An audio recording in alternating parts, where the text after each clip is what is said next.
Yo, what's up, guys? I guess the last video on this Dark Temple of Chaos thing right now, I did get an 11 mil. I would have liked to see it in 14 mil.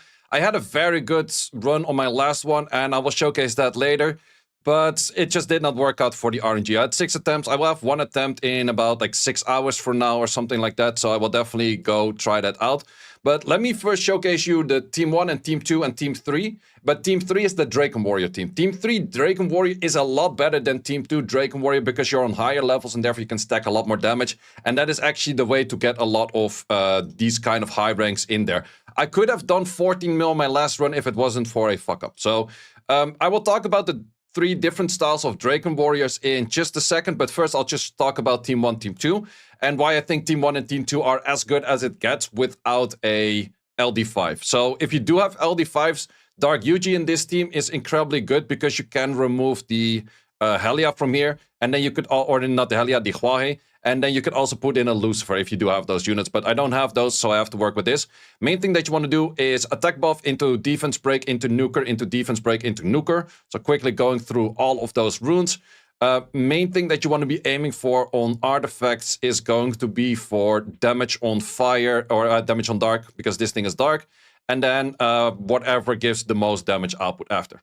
Then I use the Seek in Team 2. I think he feels better in Team 2 because Team 2 is supposedly trying to do more damage rather than Team 1. And Seek skill 2 and 3 can still rock up a little bit of damage. Once again, team order is going to be Seek into damage, or Seek into Death Break, into Nuker, into Death Break, into Nuker. But I still keep this at a Nuker build as well. So for the runes, we have this looking at the runes. Once again, you want to have a combination of co-op damage and dark, because the sum of them two is the best thing. Like, this is as good as a 20 co-op damage. So the 14 plus a 16 is just like a value of a 20. Simple as that. And then this one over here for the final stats, which is a pretty interesting set for crit damage on that much fatal. So then the final set, which this is, you have seen this team before. But this is the, I would say, mid-risk, mid-reward. So mid-risk, mid-risk, mid-reward. We also have a low risk, low reward, and we have a high risk, high reward. And you might be saying, like, what the fuck are you even talking about? Say, well, this one is where you go Miriam plus Myrinae. That is the main thing on this one. If you go low risk, low reward, this is actually where I got the 11 mil with. So keep in mind, my highest run is what I call low risk, low reward. So that is something you have to keep in mind. So this would be different Hammer Girl. Well, actually 2 of them different. So in this case, you would go for a, they're called blacksmiths. So you would go for this and this. Still, you want to do both of them at 0 speed. But why is this low risk and low reward? Well, you have a Deborah in there. You can still go for a Miriam if you don't have a Deborah, so that also makes it full free-to-play-ish kind of style, at least no LD4s. If you don't have a Miriam, you can actually also go for this thing over here. And she will help out a lot to get extra death breaks in. So she has the chance to death break if you're working with an attack buff, but you always have attack buff, so you get more death break.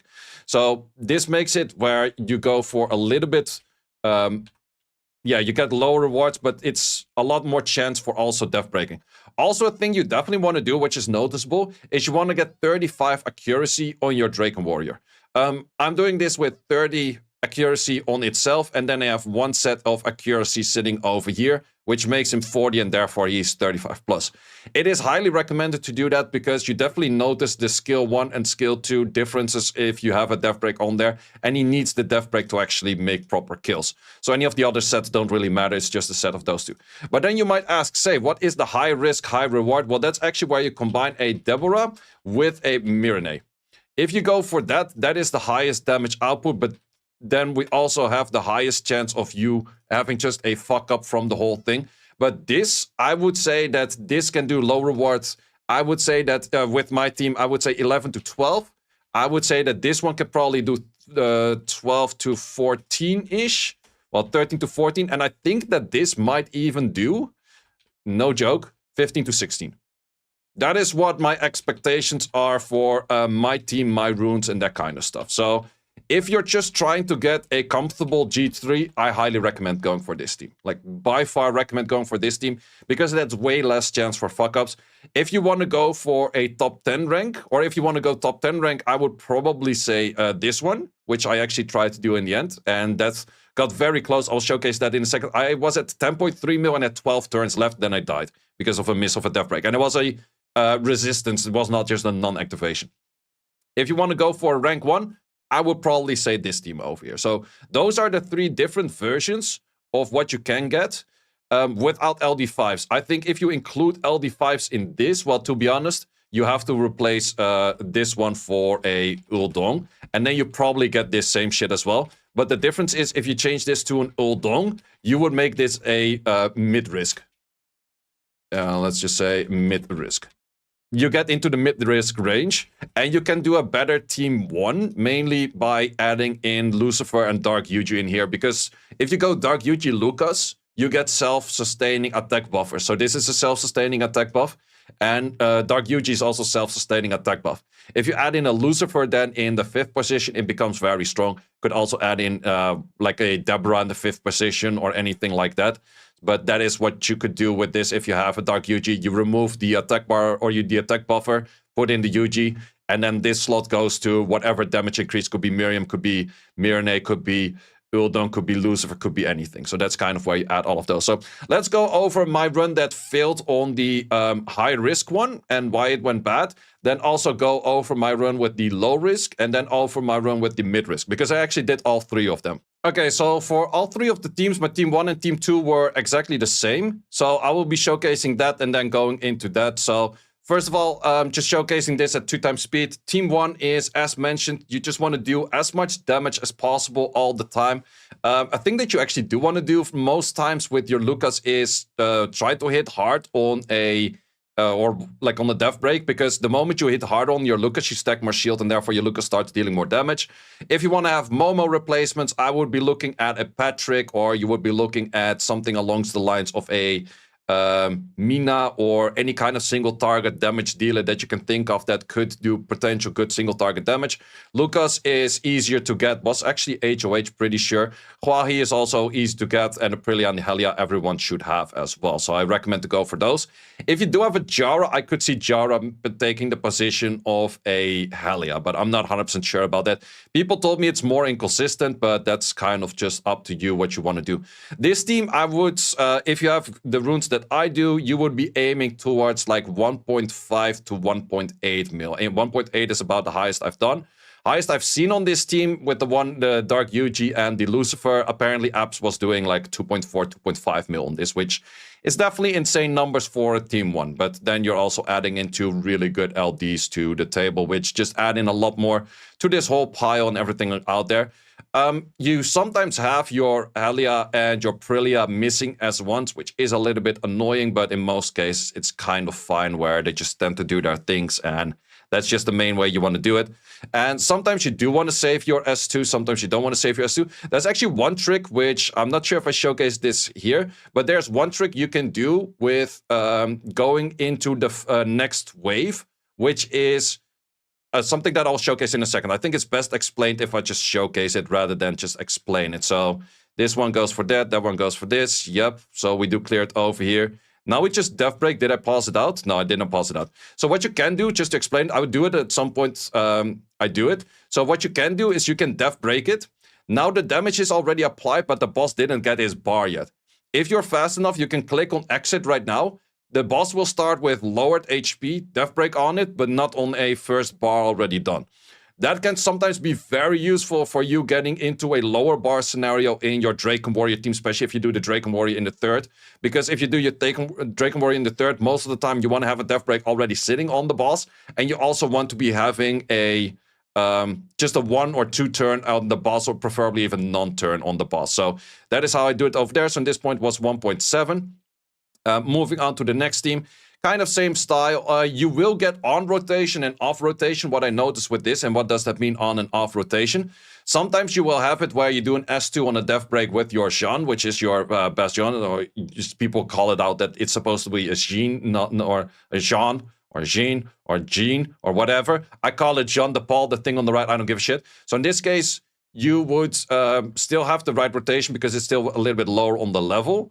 So in this case, still an S2 at the right moment. But you will see at some point it will cycle out where it doesn't do that. Like right here, I think I do kill this on S1. Yep, I do still kill. But now we're off rotation. But it's fine if you cycle back on and off rotation. It is still fine. Most of the time, you do kind of want to save your S2 with both the Gojo and the Jean de Paul for the moments where things go bad rather than just sending it all the time. So sending it for a kill is good, but otherwise, like now we're off rotation again, whereas previous round we were on rotation. So we go for this, we go for that. We do have to hit in this, we kill over there. And now we're actually back on rotation again. So we have an S1 sitting in. Also, Shine always want to do S1 because it's more damage. And then some damage on the Seek. I have triple fight set on Seek with still decent damage. It is useful, otherwise you're just not clearing. But this is kind of already on edge of the rune quality you need. If I did any less damage on this, I would have had more issues. But you can see it is a pretty solid route throughout. This is actually, we're going to be talking about which style of the Draken Warrior I do in a second, because this is what I did for all of the runs, and I'm not going to be showcasing that for all the runs. So from here, this is actually the point where it's like, okay, do I want to exit out right now? Because otherwise I can take 3 more turns, but no, I actually should not exit out here. Best play I can make is S1 into S1 over here. I think I do both skills. So S1 over here, and then I do S1. But if I did S1 right now and I let it run out, the bar or the boss would start at 3 bars. I go for the Hongyung skill, and then the boss will move, which is bad. So if I go for this, I exit out, I pause the thing, I exit out, damage is still registered. And now you go into the next wave. Next wave starts off with exactly where we left. If I let it run out, this thing would have been at 3. I would have been fucked. So definitely do keep that trick in mind. So this is, in this case, we are looking at the this team. So actually, let's remove this. This is the team which I'm pretty sure I could do a 80 mil on. And so in this case, this is always like one of those things. Can you S2 or can you S1? The thing is, you kind of want to be saving your S1s for the moment where some of your allies take a turn and you have a death break on the boss, but you're like just 1 hit in, so your boss is looking at the HP sitting over here, and you have to clap that whole part with just 1 skill. That's why you want to use your S2. But if you're going higher risk, you send your S2 all the time, but you need better RNG for death breaking all the time. Your death break rate is a 50 per hit, so it's definitely not that high. So in this case, damage I'm dealing without the Myrne is, so I'm dealing about 180k over here. So let's also just see on this. So well, we'll just like highlight this. So over here, we still have this. This is where you want to use your S2 because an S1 would have probably not killed over there. But this is where I start rocking in an insane amount of damage. This was doing about 103s to 106s on the S1. I was doing way less. I think I was doing like 80Ks over here and like a 94-ish Ks over here. But this was like 103-ish K. So you can already see like 32 turns left. Miss the death break, miss the death break. And this is really bad. So even if you were to S2 right now, I still don't clear it. But that was 4 turns used where I could have gotten it in 1 turn if you actually did clear it early. So we have an S2 needed over here. So we're looking at 9.1 mil. If I land the death break over here, which was actually resisted, it is really bad because now I only have 1 turn and don't have S2. If I had S2, I would have actually been able to clear it. But since I had 2 off turns in a row, boss takes a turn, I die. So that is just where if I had the armor breaks landing earlier, I would have been able to get this one like 21 turns left on a 9.4 mil. This is where you start rocking it a lot of damage because it exponentially gets more and more. I could have, if this run went good for 21 more turns, I could have been looking at a 14... Oh, wait, did I just remove that whole thing? I could have been looking at a 50 mil. Sorry, I removed that. This was... I could have... Yeah, I think I could have done like 15 mil-ish with this, or at least... Yeah, I think 50 mil would have been possible with this. But in the end, did not work out. So that is for the high-risk, high-reward team filled at that stage. So now for the team with low risk and low reward. So in this case, once again, I'll tap it out just before the boss takes a turn, just to have that extra bar not going to the boss, which is always chill. We start off a little bit lower. I do go for the Salins in there right now. And from here, we start off at a pretty chill position. I'm still not 100% sure if it's best to start off with an S1 or an S2. Because the S2 will give you... Well, actually, in this case, I would definitely recommend to start off with an S2. Only issue that you can have is that all of your units are a little bit closer on the turn, so therefore it could go pretty bad. But in this case, even the attack break, it did help the Salin's S2, it did help for the defense buff where I could survive from that point on. In this case, I went super safe on it where I did not really want to waste any S2. Because I just had like the bad run on the other one because I did not have an S2 available. If you send more S2s on this, I definitely do think you can hit more of a 12 mil rather than an 11 mil. So more S2s would absolutely do more damage. But you can already see the difference in damage. An S1 is doing like 81-ish K, whereas was doing like 100 and 306 on this one. And for an S2, it's even way more like that. So this is the position. This is exactly... Wait, let me actually pause that for a second. That is exactly the rotation where you do want to save your S1s for. So missed armor break over there. We get an armor break actually from other units as well, which is definitely a really nice failsafe. So getting this one in is a nice failsafe. So we get a death break from something else. Right now, we have this S2, and if I did not have this S2 right now, I would have been fucked.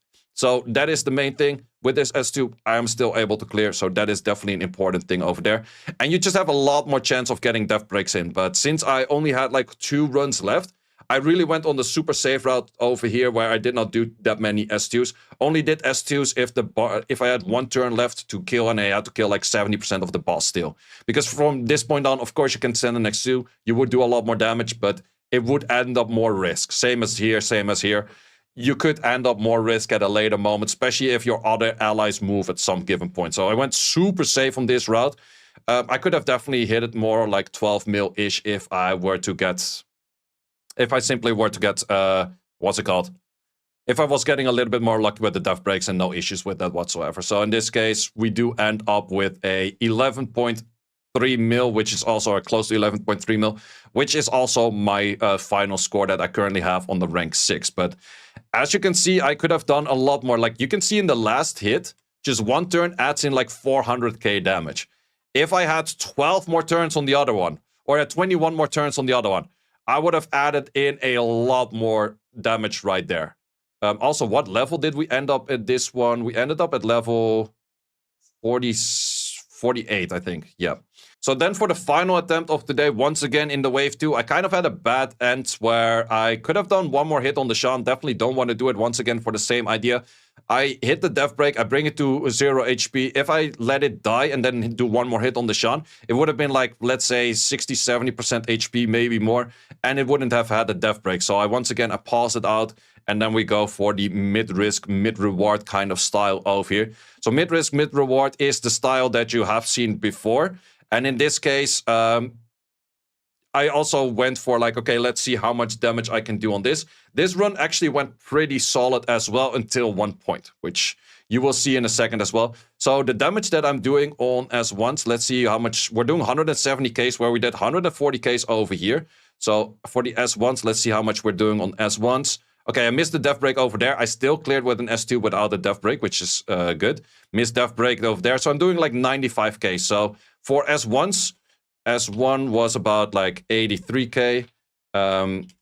S1 was doing about like here it's like 96K, and here what's doing like S1 106K. So I think that this is pretty much like the kind of damage that I was doing on S1, and you can like kind of differentiate the rest of the damage that way. So let's look at this run. 27 turns left, and we had that moment where we had to use the S2 over there, so that's good. S1, death break, good. Yep, still clearing it.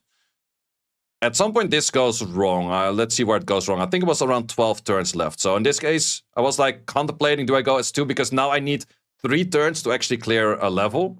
So in this case, I was like, oh, I just send it, YOLO, fuck it. Well, that actually did cost me. Because right here, death break, which missed on the death break, you took a turn, which is bad. You took a turn, which is bad. So now I have 1 too little turn. I have 12 turns left.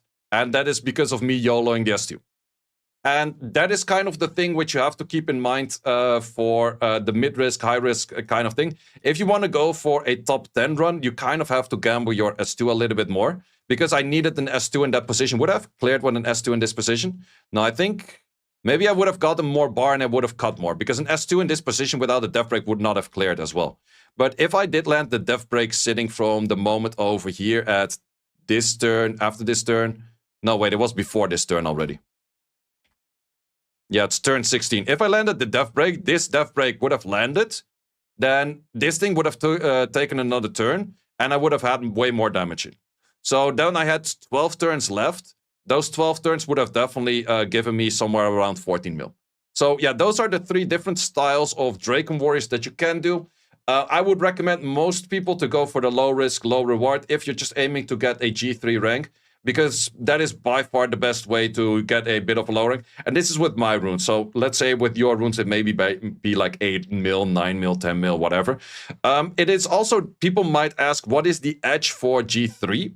That also already depends on the server, because I did hear reports whereas 4.9 mil in global was still G3, whereas 6 mil or like 5.9 mil, so a mil higher in Europe, was not G3.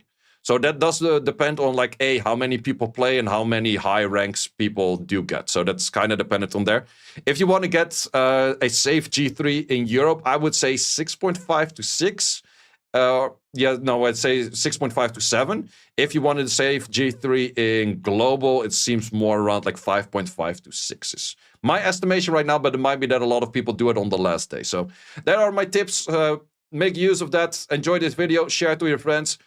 Definitely appreciate the subscribe if you do as well. And definitely let's see what we have in the next rotation, because supposedly they will be switching what kind of element they have. And I would love to see water, because right now you definitely do see it. Fire, fire, fire, fire, fires. So that would immediately ruin the whole Draken Warrior team. If they do it on wind, it would be the easiest rotation ever, because I don't have to switch anything. Maybe just find a different one for this.